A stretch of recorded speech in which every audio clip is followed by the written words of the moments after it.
Ryan, meron pa bang mga nadamay dyan sa engkwentro?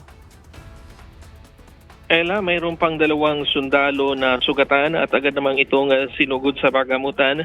Gayunman ay tinitignan pa ng Philippine Army kung mayroong sugatan o nasawi sa panig ng kalaban. Isang sundalo ang nasawi habang 2 ang nasugatan sa engkwentro sa pagitan ng Philippine Army at teroristang grupong New People's Army sa araw ng kanilang anibersaryo kahapon March 29 sa Occidental Mindoro. Naaresto naman ng sundalo ang isang babaeng miyembro ng New People's Army. Ayon sa 203rd Infantry Brigade, nagsasagawa ng pursuit operations ang 68th Infantry Battalion nang makasagupa ang tinatayang nasa 15 armadong rebelde sa sitio sa Lapay, Barangay Monteclaro, San Jose Occidental, Mindoro.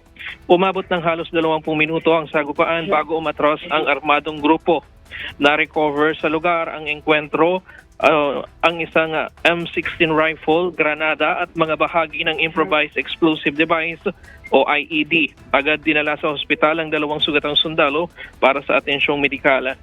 Bago ito, nagkaroon rin ng hiwalay na engkwentro noong March 24 sa parehong barangay kung saan nakasagupa ng tropa ang parehong grupo at nakarecover ng baril habang may bakas ng dugo na indikasyon ng posibleng casualty sa panig ng kalaban. Kinilala rin ng militar ang sakripisyo ng nasawing opisyal bilang tugon o patunay na dedikasyon sa pagpapanatili ng kapayapaan.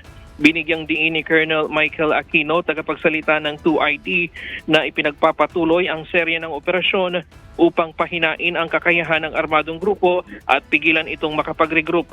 Patuloy ang pagtugis ng mga tropa ng militar sa mga umatras na rebelde, kasabay ng pagpapatibay ng seguridad sa mga apektadong komunidad. Diyan muna ang latest mula dito sa Pasig City. Balik sa iyo, Ella.